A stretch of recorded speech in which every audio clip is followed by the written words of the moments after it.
요한복음 19장 30절에 예수님께서 십자가 위에서 마지막으로 하셨던 말씀입니다. 예수께서 신 포도주를 받으신 후에 이르시되 다 이루었다 하시고 머리를 숙이니 영원히 떠나가시니라 라고 되어 있습니다.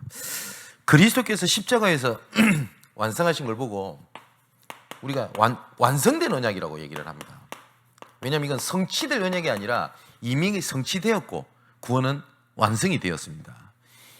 이것을 하나님께서 우리를 실현하시는 과정 속에 우리를 부르셨고 이끌어가고 계십니다. 영원히 우리가 잊지 말아야 될 단어 중에 하나를 꽂으라고 하면은 이 일을 어떻게 하셨냐? 우리를 구원을 이루셨거든요. 복음은 하나님께서 우리를 사랑하시고 그리스도를 통해서 완성된 언약으로 모든 문제를 해결하시고 성령께서 우리와 지금 함께 계십니다. 이걸 보고 복음이라고 합니다. 복음은 그리스도인데 이 그리스도께서 하신 일이 구원입니다. 근데 이 바울은 이 복음을 뭐라고 표현을 했냐? 이거는 헤아리기 어렵다라고 할 만큼 이 안에는 어마어마한 것이 있습니다. 그런데 이번 주 우리가 말씀을 나눴던 대로 이 구원이 내한테 사각지대가 되는 그 순간 나는 무너져 버립니다. 나는 구원받았다. 나는 하나님의 자녀다. 그건 맞는데 가 아니라 맞다면 끝난 겁니다. 그죠? 얼마나 감사할 일입니까? 우리가 하나님의 자녀가 됐는데. 그죠? 예수가 그리스도이시기 때문에 문제될 거 없습니다. 그건 확실하거든요. 우리가 작년에 정복의 현장 이런 언약을 가지고 우리 로마서를 쭉 봤지 않습니까? 우리가 정말 하나님 앞에 진실되게 하나님 힘듭니다. 어렵습니다. 괴롭습니다. 억울합니다. 이런 기도를 할 수 있습니다. 그죠? 그때마다 분명히 하나님께서 이렇게 말씀하실 겁니다. 괜찮아. 예수가 그리스도야. 모든 문제를 해결했어. 나는 너를 향한 계획이 있어. 그것이 나한테 문제가 되지 않아. 아니 그래도 하나님 나 힘든데요. 괜찮아. 예수가 그리스도야. 모든 문제 끝냈어. 이렇게 분명히 하나님께서 말씀하실 겁니다. 자, 구원을 굳이 구분해서 설명을 할 거는 아닙니다만은 구원은 크게 두 가지로 얘기할 수 있거든요. 나를 향한 구원과 나를 통한 구원입니다. 그래서 빌립보서 2장에 보면 그러므로 형제들아 너희의 구원을 이루라 라고 하는 것은 우리는 구원을 덜 받았으니까 구원을 위해서 뭘 하라는 말이 아니죠. 우리를 향한 구원은요 딱 두 가지입니다. 나를 향한 구원과 나를 통한 구원입니다. 근데 대부분 사람들이 온전한 구원의 비밀을 못 누리고 있는 것은 뭐냐면 나를 향한 구원, 이거에 대해서 확신이 없다면 진짜 문제가 되겠죠. 분명히 나를 통한 구원이 있습니다. 분명히. 자, 이 얘기가 성경 전체의 주제입니다. 너를 향한 구원, 그리고 나를 향한 구원, 그리고 나를 통한 구원. 이게 성경 전체의 주제거든요. 그래서 특히 우리가 출애굽기를 통해 가지고 이 구원의 여정을 확인하고 있는 겁니다. 자, 봅시다. 하나님께서 출애굽을 진행을 하셨습니다. 그러면 이 출애굽 때 이 사람들이 노예에 빠졌던 이유가 성경에 분명히 나와 있습니다. 출애굽 1장 8절에 보면 이렇게 돼 있어요. 요셉을 알지 못하는 새 왕이 일어나 애굽을 다스리더니 라고 돼 있거든요. 이게 바로 왕입니다. 이게 역사적으로도 역사책에 나오는 이름입니다. 그게 역사책에는 투투모세 2세 이렇게 나옵니다. 근데 요셉을 알지 못하는 왕이 섰다는 말은 언약이 상실돼 버린 겁니다. 그죠? 이스라엘 백성들이 처음에 애굽 땅에 들어갔었을 때 모든 분야를 장악했던 것이 아닙니다. 근데 존경받았습니다. 인정받았습니다. 뭘 받냐? 여호와께서 함께 하심을 받습니다. 바로 왕이 요셉을 보면서 했던 말입니다. 내가 이처럼 여호와신에 내가 충만된 사람을 내가 본 적이 없다. 여호와 하나님께서 함께 하심을 받다라고 되어 있습니다. 그러면 이스라엘 백성들이 노예가 된 걸 딱 하나를 놓친 거죠. 뭐죠? 함께 비밀을 놓치게 된 겁니다. 그때 하나님께서 함께 하기 위하여 모세를 통하여 하나님께서 일을 진행하셨습니다. 계속 말씀하시는 게 있습니다. 너희의 조상의 하나님 여호와 곧 아브라함의 하나님, 이삭의 하나님, 야곱의 하나님. 언약을 계속 말씀하십니다. 하나님께서 아브라함을 불러서 함께 주셨던 게 뭐죠? 함께입니다. 그죠? 이삭을 통해서 하나님께서 보게 하셨던 것이 뭐였냐? 함께입니다. 야곱을 통해서 하나님께 보게 하셨던 게 뭐죠? 야곱 하면은 중요한 사건이 하나 있죠. 베델의 하나님. 그때 뭘 보죠? 내가 지금 있는 이 자리가 하나님께서 함께 하시는 자리구나. 이거를 발견했던 게 베델이거든요. 그죠? 그 말씀을 하시는 겁니다. 하나님께서. 그래서 하나님께서 이 출애굽의 방법으로 다른 방법이 아니라 뭘 말씀하셨죠? 출애굽기 3장 18절 20절에 보니까 희생제사를 드리도록 해라. 이게 유일한 방법이었습니다. 이 일이 성취가 됩니다. 12장 1절에서 51절에 6월절입니다. 자, 이것 가지고 출애굽을 해 나가셨어요. 이걸 보고 뭐라고 그러죠? 이스라엘을 향한 구원. 그리고 광야로 하나님께서는 이스라엘 백성들을 이끌어내십니다. 이때도 하나님께서 출애굽을 하는 하나님의 언약을 뭘 성취하셨죠? 함께. 그죠?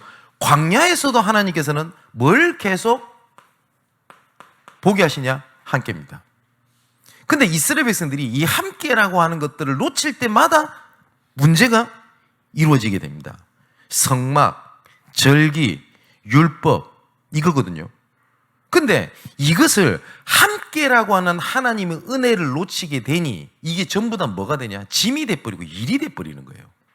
자, 사랑하는 성도 여러분, 우리가 이 함께라고 함께하는 하나님의 이걸 놓쳐버리게 되면요, 예배, 훈련, 헌금 여러 가지 일들이 뭐가 되는지 압니까? 짐이 됩니다. 근데 내가 이것이 짐이 되는 그 순간부터 나는 이미 영적으로 문제가 왔다고 보면 돼요. 그죠? 우리가 하나님 앞에 예물을 드릴 때 우리의 성도분들은 전부 다 나는 그렇게 예물을 드릴 거라고 봅니다. 뭐냐? 드리는 것을 희생이라고 보지 않았습니다. 뭐냐? 감사였습니다. 그죠? 더 드리고 싶은데 드리지 못한 것이 안타까웠습니다. 그런데 이것을 다윗은 뭐라고 표현했냐? 우리가 무슨 힘이 있었기에 이렇게 주께 드릴 힘이 있었나이까? 모든 것이 주께로 말미암았사오니 우리가 주께 모든 것을 드렸을 뿐이니다. 뭐라고 얘기하죠? 모든 것이 주께 있다 이 말 아닙니까? 그죠? 그게 뭐죠? 함께입니다. 근데 이 함께라고 하는 은혜를 놓쳐버리면 그때부터 전부 다 내한테 뭐가 되냐? 문제가 돼요. 이스라엘 백성들을 하나님께서 광야에서 함께라고 하는 걸 계속 보여줬습니다. 어느 정도까지 보여주셨냐? 밤에는 불기둥, 낮에는 구름기둥. 심지어 의복이 떨어지지도 않았고 하나님께서 모세를 통해서 하나님께서 직접 임재하셨습니다. 직접 말씀하셨고 임재하시고 함께 하셨습니다. 메추리, 그죠? 만나, 목마를 때마다 뭘 계속 보게 하신 겁니까? 함께. 근데 이스라엘 백성들이 이걸 딱 놓치게 된 겁니다. 그래서 나중에는 어떻게 되죠? 자기 나름대로의 함께의 기준을 가지고 하나님을 바라보게 된 겁니다. 그게 지지난주부터 받게 됐던 금송아지 사건입니다. 그러면 아론을 중심으로 해서 이스라엘 백성들이 하나님을 안 믿겠다, 하나님을 등을 지겠다 했던 것이 아니었습니다.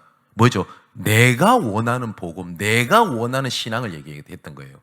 왜냐하면 이스라엘 백성들이 그게 체질이 돼 있거든. 그렇지 않습니까? 그랬더니 하나님께서 정말 특단의 조치를 취하십니다. 내가 네한테 모든 응답 다 해줄게. 모든 응답을 다 해줄게. 심지어 주의 사자를 보내서 가나안 땅에 있는 모든 족속까지 내가 다 제거해 줄게. 올라가라. 이쯤 되면 은혜가 되죠. 그리고 근데 하나님께서 이렇게 말씀하시는 겁니다. 그러나 나는 너와 함께 하지 않을 것이다.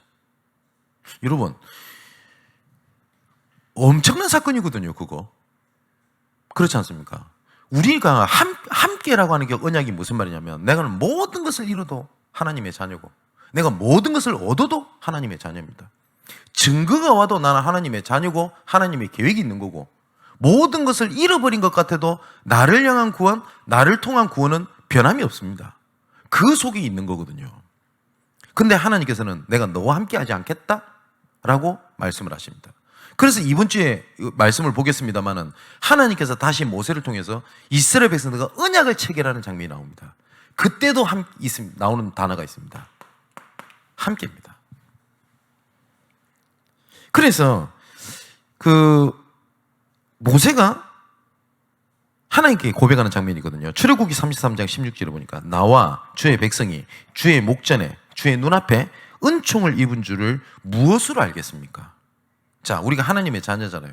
내가 하나님의 자녀다. 나는 하나님의 은혜를 받은 자다. 하나님의 은총을 받은 자다. 나는 렘넌트다. 어떻게 알겠습니까? 이거거든요. 그랬더니 주께서 우리와 함께 행하심으로 나와 주의 백성을 천하 만민 중에 구별하심이 아닙니까? 뭐죠? 구원을 얘기합니다. 우리가 받은 은혜가 뭐냐? 구원입니다. 내가 치유받았다, 응답받았다, 증거했다, 변했다, 은혜인데 그보다 더 큰 은혜는 뭐냐? 구원입니다. 구원받은 겁니다. 근데 내가 언제부터인지 우리가 구원이라고 하는 단어보다 더 소중히 필요한 걸 바라보는 시대가 돼버렸었어요. 자, 이 이스라엘 백성들이 드디어 가나안이라고 하는 땅으로 이렇게 들어가게 됩니다. 이게 세계복음화를 얘기를 하죠. 이때 하나님께서 하시는 걸 보십시오. 또 함께 하십니다. 함께 하시는 방법이 언약궤를 앞서가는 거였습니다. 그죠? 언약궤를 앞서갔을 때 어떤 일이 벌어집니까? 요단이 갈라지고 여리고가 무너지기 시작했습니다. 뭘 앞세워서 갔을 때요? 언약궤. 이게 뭡니까? 하나님의 말씀이거든요. 근데 나중에 뭐 좀 계속 얘기하겠습니다만은 이 언약궤를 뺏기는 사건이 나옵니다. 이 뺏기는 사건 중간에 있었던 시대가 뭐죠? 사사시대죠. 이때는 뭐냐? 그 전에는 여호와께서 함께 여호와께서 말씀하심으로 이런 말씀이 계속 나오다가 사사기에 들어가게 되면 자기 소견대로 하나님을 안 믿은 거 아니라니까. 이스라엘 백성들은요, 단 한 번도 이스라엘 백성들은 하나님을 등을 지겠다, 안 믿겠다고 선언한 적이 없어요. 근데 하나님은 그 이스라엘 백성들 보고 타락했다, 황폐했다, 우상숭배했다라고 얘기하는 겁니다. 뭐죠? 내가 원하는 신앙, 내가 원하는 응답, 이걸 바라보게 됐던 겁니다. 근데 나중에는 어떻게 되죠? 언약궤를 뺏기게 되지 않습니까? 그런데 이 언약궤를 뺏긴 거에서 통감을 하고 있는 사람이 아무도 없어요. 근데 이것을 붙잡았던 두 사람을 하나님이 세운 겁니다. 사무엘과 다윗입니다. 하나님께서 시대응답을 다 쏟아 부어버린 겁니다. 그죠? 그러면 하나님께서 이 구원의 여정 속에 하나님께서 나에게 진짜 원하시는 게 뭡니까? 여러분, 우리 한번 해보자라는 게 아닙니다. 이 시대에 진짜 순수하게 복음을 말하는 데가 있다고 보십니까? 또 순수하게 복음을 붙잡고 하나님의 계획 속에 있는 사람이 얼마나 된다고 생각하십니까? 그리고 교회가 무너지는 시대가 돼버렸거든요. 올 한 해 파악된 것만 400개, 500개가 무너졌다 안 합니까? 교회가. 그거에 대해서는 애통한 마음이 전혀 없고, 내가 조금 힘들다, 그게 눈물 나고, 내가 조금 억울하다, 그것 때문에 답답하고, 혹시 이러고 있지 않습니까? 그럼 하나님께서 우리를 향한 계획이 뭐겠습니까? 그래서 하나님께서 우리에게 계속 언약을 주시는 것이 있습니다. 함께하는 방법 중에 살리기 위하여 하나님께서 정복의 시작을 우리를 통해서 일을 진행을 하신 겁니다. 뭐냐? 중요한 건 뭐냐? 우리가 주도권 얻자는 게 아닙니다. 살리는 겁니다. 처음부터 하나님께서 창세기 1장 27절 28절에 보니까 하나님의 형상대로 지음을 받았다라고 되어 있거든요. 그리고 하나님의 형상대로 지음을 받았다는 말은 무슨 말입니까? 함께죠. 하나님께서 우리의 형상대로 이랬거든요. 하나님과 함께 하는 겁니다. 그랬더니 28절에 정복에 대한 언약을 말씀하셨습니다. 함께 속에 정복은 같이 있게 된 겁니다. 그런데 창세기 3장으로 말미암아 이것이 깨지잖아요. 그랬더니 어떻게 됩니까? 함께 언약이 깨지니 정복의 현장이, 정복하고 다스려야 될 현장이 자기를 정복하고 눌리는 현장으로 바뀌어버렸어요. 모든 것이 같이 저주를 받았기 때문에.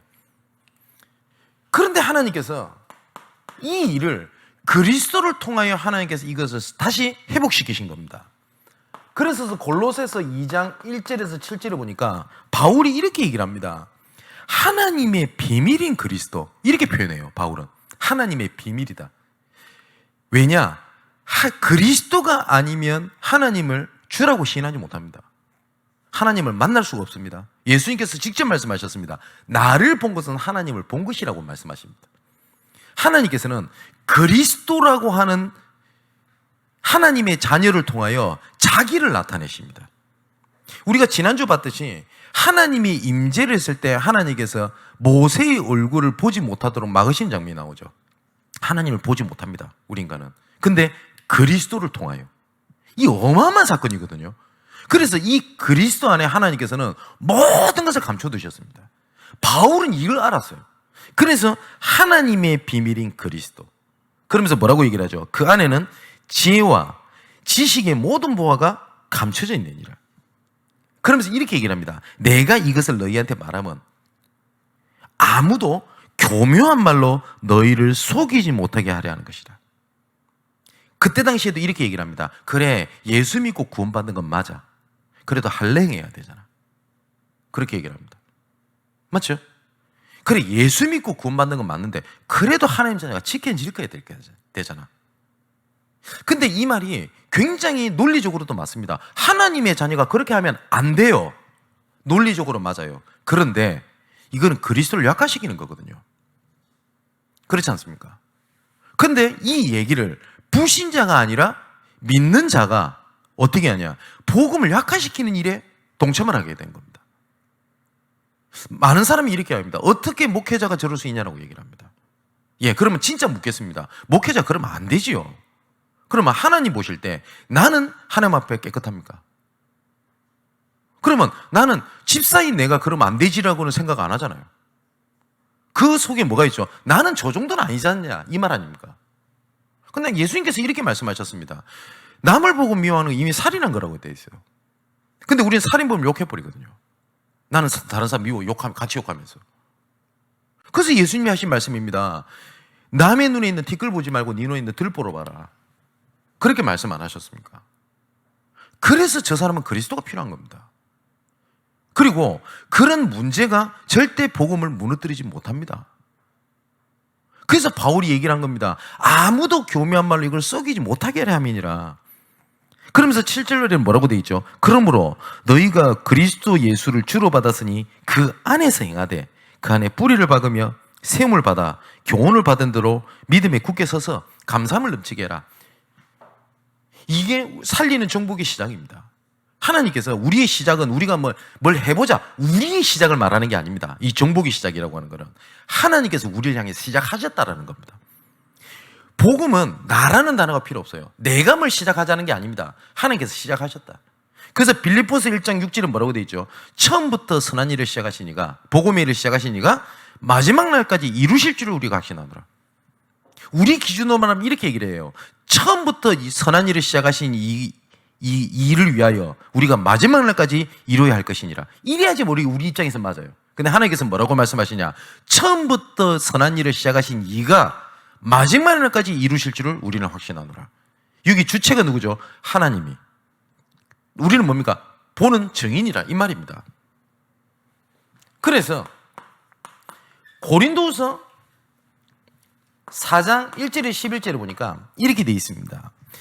긍휼하심을 입은 대로 낙심하지 아니하고 숨은 부끄러움의 일을 버리고 속임으로 행하지 아니하며 하나님의 말씀을 혼잡하게 아니하고 오직 진리를 나타내므로 하나님 앞에서 해라. 뭐냐? 말씀을 혼잡하게 하지 마라. 그겁니다.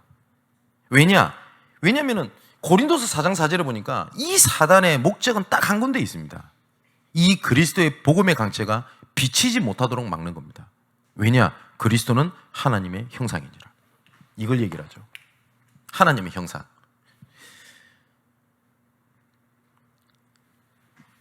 하나님께서 이렇게 얘기를 하십니다. 바울을 통해서 이렇게 얘기를 하십니다. 우리가 이 보배를 질그릇에 가졌다라고 얘기를 하거든요. 어마어마한 가치 있는 보화를요, 좋은 그릇이나 금고에다 넣어야 될 건데 질그릇에 가졌다고. 질그릇은 우리를 얘기를 합니다.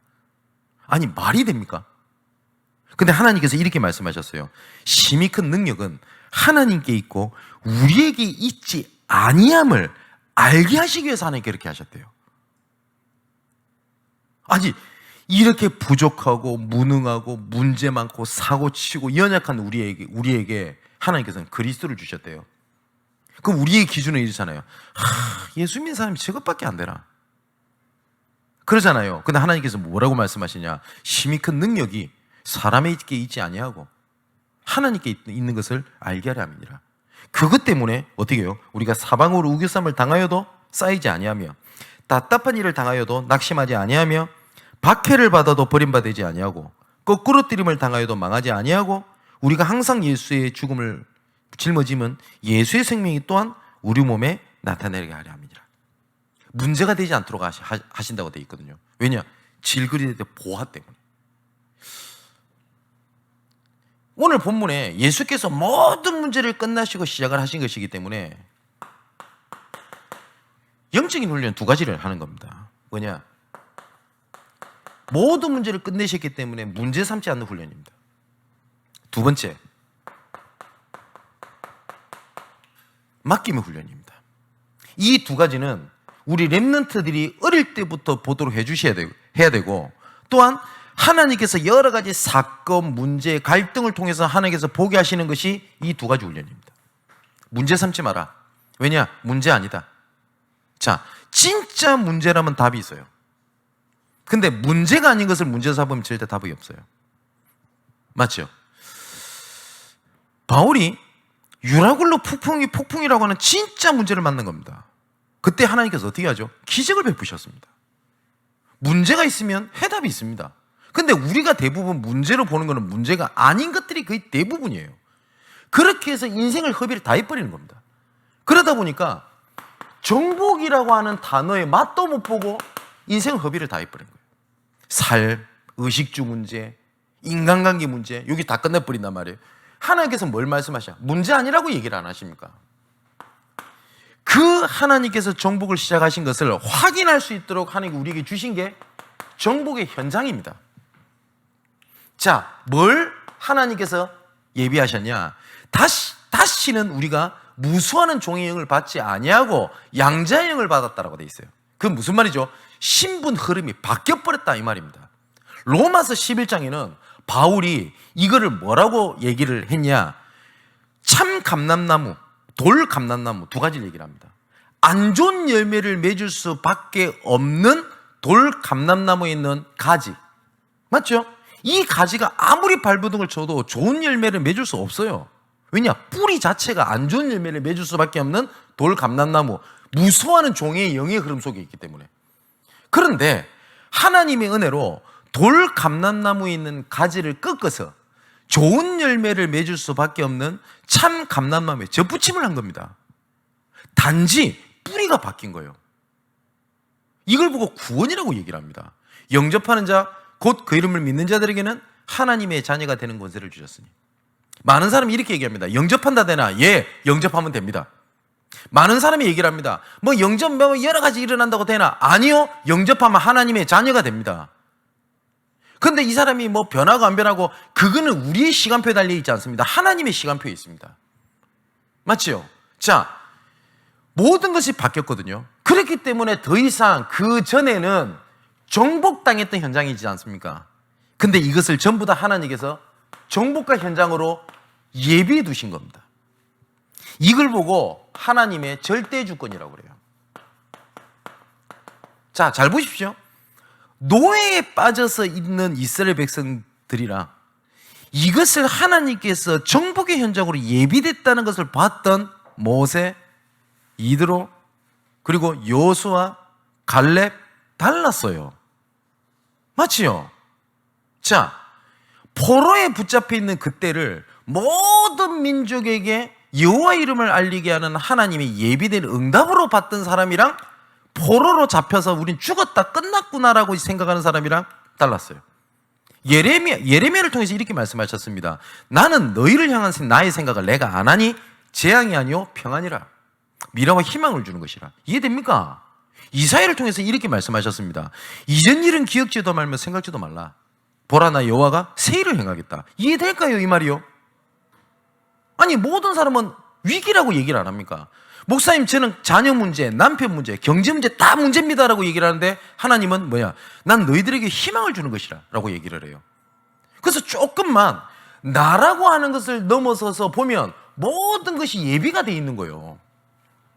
이것 때문에 전도가 어렵습니다. 저것 때문에 전도가 어렵습니다. 이것 때문에 사역이 어렵습니다. 싹 다 거짓말입니다. 아니, 목사님 함부로 그렇게 얘기할 수 있습니까? 성경에 그리 돼 있어요. 저는 완전하게 응답을 받고 뭐 그런 건 아니겠습니다만은 지금까지 환경, 어려움, 의식주 문제가 하나님의 계획을 막지 못하는 것을 지금까지 보고 살았어요. 제가 매번 말씀 안 드렸습니까? 부교육제 시절 저 오랫동안 했습니다. 한 6교회 저를 지나가게 됐던 것 같습니다. 그게 물론 감사한 분도 있습니다. 근데 희한한 목사님도 있었습니다. 어떤 목사님은 지금 목회도 안 합니다. 뭐 무전여행하고 돌아다닙니다. 어떤 목사님은 맨날 불신자랑 말다툼했던 얘기만 합니다. 어떤 목사님은 기승전 돈이라 모든 메시지 근본이 그리스도로 시작했다가 마지막은 돈으로 끝나요. 그게 항상 돈. 그런 분도 있었어요. 여러분, 그러면 우리 이런 생각이 들 수 있잖아요. 목사님이 복음이 아닌데 내가 어떻게 이렇게 할 수 있냐? 그런 생각이 드십니까? 그럼 저는 교회를 옮기고 사역지를 옮기는 그것이 어떤 문제가 생겼거나 아니면 목사님이 복음이 아니라서 옮기거나 그게 기준이 아니었어요. 근데 이건 제가 잘났다가 아니라 하나님이 조금 포기하신 겁니다. 예비돼 있어요. 오히려 그 교회의 문제가 전도 응답을 받는 하나님의 최고의 기회였습니다. 그렇지 않습니까? 자, 출애굽기 23장 20절 22절에 보니까 하나님께서 이렇게 말씀하십니다. 내가 사자를 내 앞서 보내어 길에서 너를 보호하여 너를 내가 예비한 곳에 이르게 할 것이다. 하나님께서 예비된 게 있다 안 합니까? 그래서 네가 그의 목소리를 잘 청정하고 내 모든 말대로 행하면 내가 네 원수에게 원수가 되게 하고 내 대적에게 대적이 될지라. 역대상 29장 36절에 보니까 이 일이 갑자기 되었으나 하나님께서 백성을 위하여 예비하셨으므로 모든 것이 예비되어 있습니다. 자, 이건 창조의 원리도 똑같습니다. 첫째 날 빛이 있으라. 둘째 날에는 하나님께서는 하늘과 궁창을 만드시고 쭉쭉쭉쭉 맨 마지막 날 우리 인간을 창조하셨습니다. 어쩌면 창조의 매직 막내입니다. 근데 하나님께서 우리 인간을 최고로 치셨습니다. 뭐죠? 인간이 정복하고 누리고 다스릴 수 있는 모든 것을 예비해놓고 인간을 창조하셨어요. 그죠? 우리 랩런트들 기억하십시오. 우리 어머니가, 우리 아빠가, 우리 집안 배경이 이래서 내가 마음껏 서포트를 못 해주고 틀렸어요. 미안하지만. 그러면 일평생 여러분 응답 보기 어려워요. 모든 것을 예비해 두신 겁니다. 저는 신비주의에 빠져서 호덕되는 외가를 봤습니다. 저는 그게 상처가 아니라 복음 아니면 그렇구나. 그걸 봤어요. 그죠? 예비되어 있다니까요. 또 요나를 잘 보십시오. 요나가 분명히 하나님 말씀을 배신을 하고 온갖 나쁜 짓을 하잖아요. 근데 하나님께서 뭐라고 되어 있냐? 요나서 1장 17절에 보니까 여호와께서 큰 물고기를 예비하사 이것만 돼도 하나님이 예비했구나 이런 생각이 들잖아요. 근데 하나님께서 아시고 이미 큰 물고기를 예비하사라고 되어 있습니다. 무슨 말이죠? 요나가 그 짓거리 할 거 이미 아셨어요. 이미 예비했고 또 하나님께서는 이 요나가 하나님의 마음을 이해하기 위해서 박능쿨을 줬다가 뺏었다가 그렇게 하시잖아요. 여기도 뭐라고 되어 있냐? 여호와께서 박능쿨을 예비하사. 이 박능쿨이 없어져 버립니다. 벌레 때문에 벌레를 예비하사. 그러니까 뜨거운 바람이 불 거 아닙니까? 하나님께서 뜨거운 동풍을 예비하사. 전부 다 뭐야? 하나님 예비해놨다고 합니다.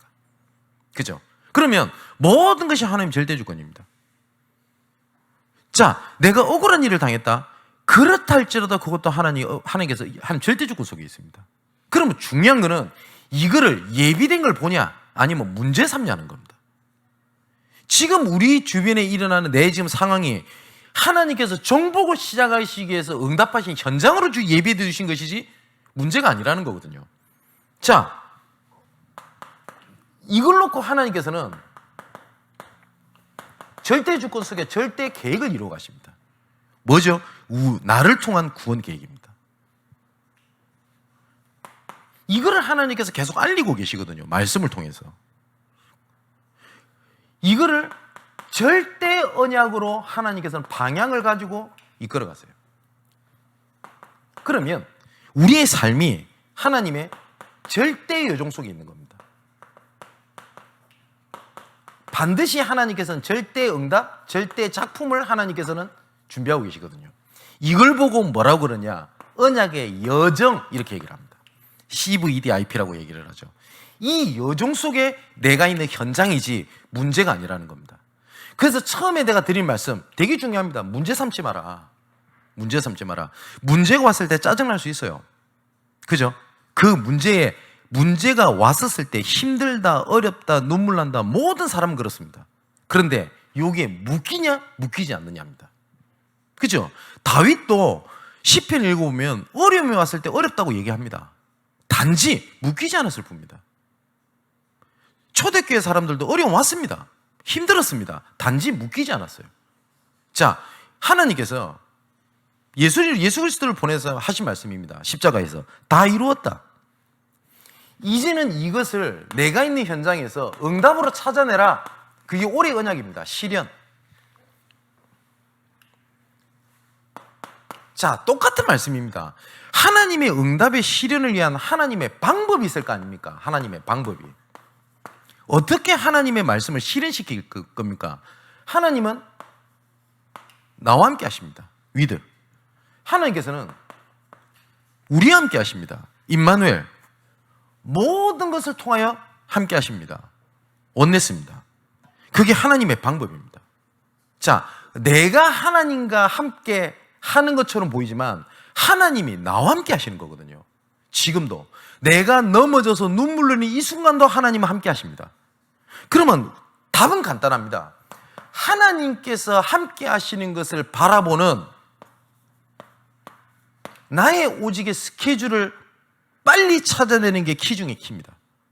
우리 어린 렘넌트들이 만일에 이걸 갖고 있다? 그럼 반드시 성공합니다. 반드시 응답받습니다. 거의 대부분이 이게 없어요. 심지어 목회자들이 이게 없으면 어떻게 됩니까? 그죠? 내가 온전히 하나님을 바라볼 수 있는 것. 바울은 그래서 로마서 16장 25절에 보니까 나의 복음은 이렇게 표현했습니다. 복음은 하나님의 것이지 바울의 것이 아닙니다. 근데 바울은 심지어 뭐라고 표현했냐? 나의 복음은. 요한일서 1장 1절에는 사도 요한은 이렇게 얘기를 합니다. 내가 전한 이 말씀은 눈으로 본 바요, 귀로 들은 바요, 손으로 만진 바라. 말씀을 어떻게 보고 만집니까? 근데 사도 요한은 그렇게 표현했습니다. 내가 귀로 듣고 보고 만졌다라고 표현합니다. 사도행전 11장에는 안디옥 교회가 세워지는 장면에 이렇게 기록되어 있습니다. 주의 손이 보여 이렇게 되어 있습니다. 그럼 환상을 봤다는 말일까요? 아니죠. 전부 다 뭐냐? 이걸 봤다는 겁니다. 오직. 어느 정도까지 말씀이 들려지면 되냐? 나의 말씀, 나의 기도, 나의 전도입니다. 이것을 위한 나의 조금만 스케줄을 준비를 하는 거예요. 쉽게 말하면 그릇을 조금만 준비하면 됩니다. 정말 그릇을 조금만 준비하면 됩니다. 특히 제가 이거 얘기할 때 꼭 얘기하는 게 고린도전서 9장이거든요. 우리가 상대방에 따라서 기준을 다르게 엄격하게 두는 건 틀린 겁니다. 예를 들어서 제가 교역자를 보면서 교역자는 이렇게 해야 되고 좀 세신자는 좀 그렇게 보는 건 틀린 겁니다. 그죠? 그 기준은 말씀의 기준은 같아야 돼요. 하지만 내 스스로 하나님에 대한 기준은 엄격해야 돼요. 이건 도덕 윤리를 얘기하는 거 아닙니다. 워낙 이렇게 얘기를 하면 그렇게 듣는 사람이 많은데 바울은 고린도전서 9장을 쭉 얘기하면서 이렇게 얘기를 합니다. 27절에 내가 내 몸을 쳐 복종하게 함은 내가 남에게 전판 후에 자신이 도리어 버림을 당할까 두려워함이로다 라고 이렇게 얘기를 합니다. 이 얘기를 하려고 하면 고린도 교회 배경을 조금 설명해야 되는데 고린도 교회가 바울이 들어갔던 7지역 교회 중에서 좀 큰 교회에 속합니다. 그리고 고린도 지역이 우상국 지역이기도 하지만 경제도시이기 때문에 교회가 컸고 경제인도 많았어요.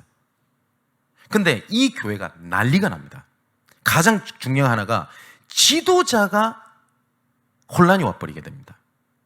뭐냐면 이 내에 약 4명의 지도자가 순회를 하면서 사역을 했거든요. 바울, 바나바, 그죠? 아볼로 이런 사역자들이 왔다 갔다 했거든요. 그랬더니 어떤 일이 벌어지게 되냐? 자기가 원하는 지도자를 선택을 한 겁니다. 여러분, 우리 양문교회의 담임 목사는 접니다마는 양문교회의 기준은 제가 되면 안 되죠. 주신 말씀이 돼야 되겠죠. 근데 뭐냐? 나는 바울파, 나는 베드로 게바파, 나는 아볼로파 이러고 싸운 겁니다. 그랬다 보니까 바울의 반대파는 바울을 거부하기 시작했던 겁니다. 그냥 바울 우리랑 안 맞아. 근데 우리 담임으로 인정할 수 없어. 이 난리는. 그런 가운데서도 도덕, 윤리 이런 쪽으로 막 무너지는 상황이었거든요.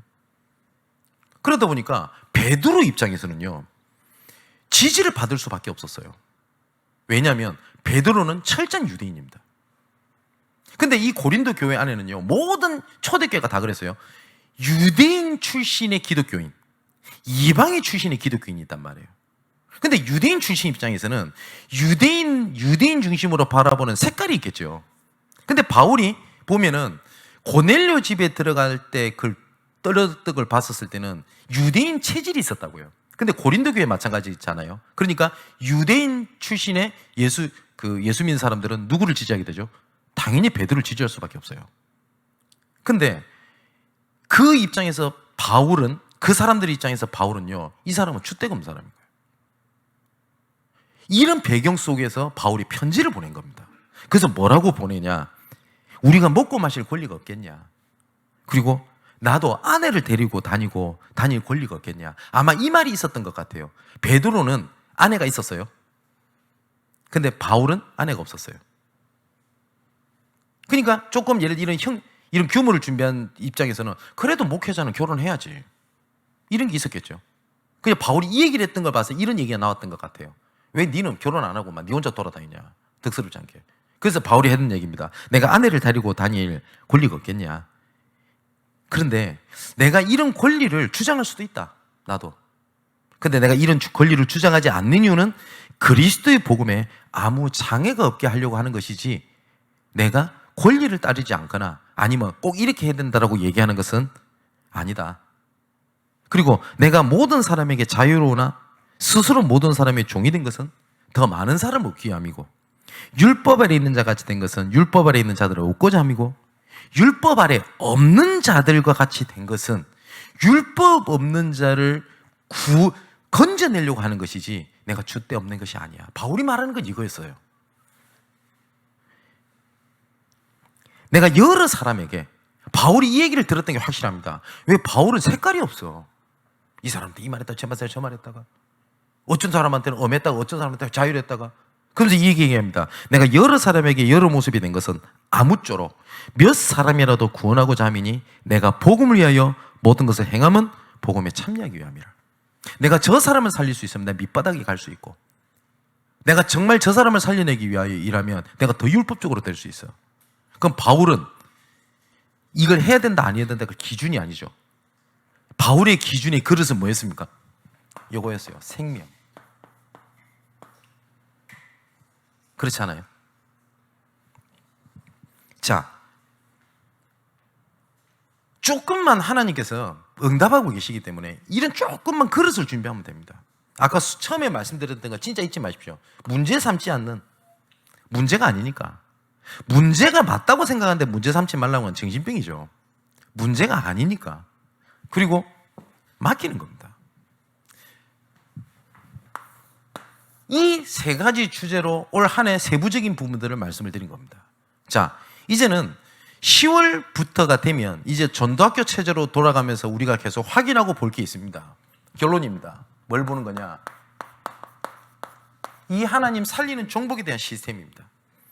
이 얘기는 어떤 조직 행정을 얘기하는 것이 아닙니다. 제일 중요한 게 있습니다. 시스템이 준비되면 되어집니다.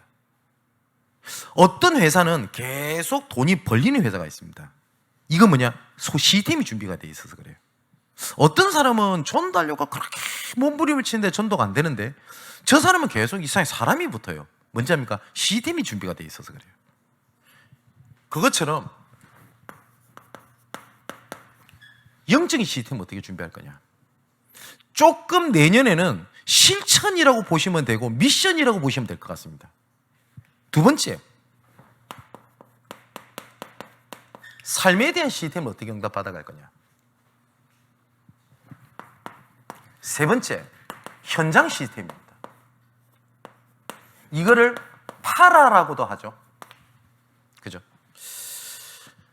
교회 안에 여러 가지 현장을 위한 시스템도 찾아가고 만들어내 갈 겁니다. 이걸 보고도 로컬이라고도 하죠. 자, 마지막엔 결국은 우리의 미래 시스템을 어떻게 찾냐, 그겁니다. 이거는 뭐하고 관련되어 있냐? 우리 렘넌트하고 관련되어 있습니다. 하나님께서 여호수아에게 계속 하신 말씀이 있습니다. 기념비를 세워라. 후대들이 알게 해라. 이 말은 뭐죠? 전달하라는 거죠. 하나님께서 우리에게 지금까지 주신 응답을 성경적으로 잘 정리해서 포럼하고 전달해 줄 이유가 있습니다. 왜냐? 시스템이기 때문에 그렇습니다. 우리 RU가 원래 목적이 그거거든요. 하겠다는 게 아니고, 예전에 AUC라고 했죠. 모든 현장에 있는 전도 자료를 모아서 후대에게 전달하자. 시스템을 얘기한 겁니다. 뭐 하겠다자 그게 아니고요. 그래서 제가 지금 뭐 기도하고 있습니다만은 어떻게 이거를 정리를 해서 후대에 남길 것인지를, 원래는 올해 초에 조금 제가 이거를 하고 정식적으로 등록을 하고 하려고 했다가 내년으로 해야 되겠다 이렇게 지금 하고 있습니다만, 지금 기도하고 있습니다만은 이런 것도 정리해야 됩니다. 그래서 우리가 후대들에게 계속 얘기해 준다기보다는 우리가 중직자 언약의 여정을 계속했잖아요. 이거 저는 우리 장로님들, 우리 권사님들 포럼 들으면서 저 굉장히 많은 은혜를 받았습니다. 보면서 이분은 이런 배경 속에서 이렇게 했구나. 좀 더 이해가 돼요. 좀 더 이해가 되고, 좀 예를 들어 되는 여러 가지 느낀 게 많아요. 제가 메모를 좀 많이 해놨거든요. 이런 것들이 올바르게 후대들에게 전달되면 어떻게 될 것 같습니까? 그죠? 그럼 예를 들어 우리 양문교회가 하나님께서 어떻게 세웠고 어떻게 이끌어 오셨고 그 흐름 속에서 되게 중요하겠죠. 맞죠?